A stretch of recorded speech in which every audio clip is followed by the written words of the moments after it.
Hi friends, நம்ம இன்றைக்கி சிம்பிளான தக்காளி சட்னி எப்படி செய்கிறதுன்னு பார்க்கலாம் வாங்க. அதுக்கு தேவையான பொருட்கள் ஒரு 3 சின்ன தக்காளி கட் பண்ணி வச்சுருக்கேன்.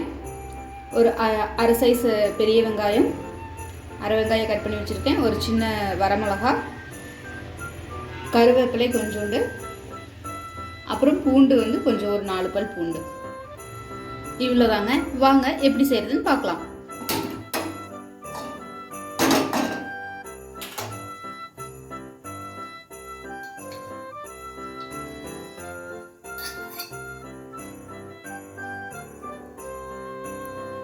கொஞ்சம் எண்ணெய் சேர்த்துருக்கோம் ஃப்ரெண்ட்ஸ்.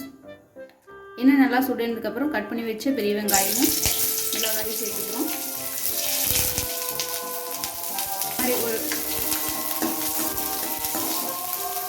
வெங்காயம் நல்லா வதங்கினதுக்கப்புறம் ஃப்ரெண்ட்ஸ் நம்ம கொஞ்சோண்டு கருவேப்பிலை போட்டுக்கிறோம். பூண்டு ஒரு 4-5 பூண்டு போட்டுட்டு அதையும் நல்லா வதக்கிக்கோங்க.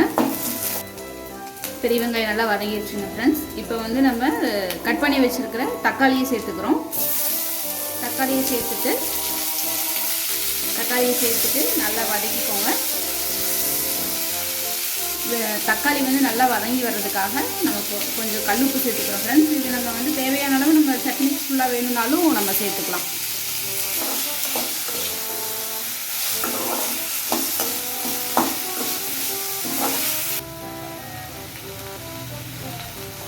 நல்லா வதக்குற வரைக்கும் இப்ப நான் என்ன உங்களை சொல்றது,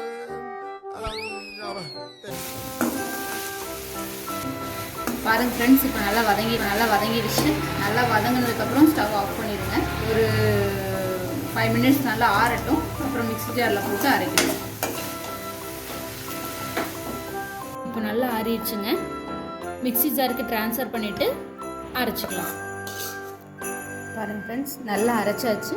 ஒரு பவுலுக்கு ட்ரான்ஸ்ஃபர் பண்ணிவிட்டு இட்லி தோசை நல்லா இருக்கும் ஃப்ரெண்ட்ஸ். அதுக்கு நீங்கள் வச்சு சாப்பிட்டீங்கன்னா ஓகே ஃப்ரெண்ட்ஸ். பை. சுவையான சட்னி ரெடி. இப்போது அடுத்த வீடியோவில் பார்க்கலாம் ஃப்ரெண்ட்ஸ். பை.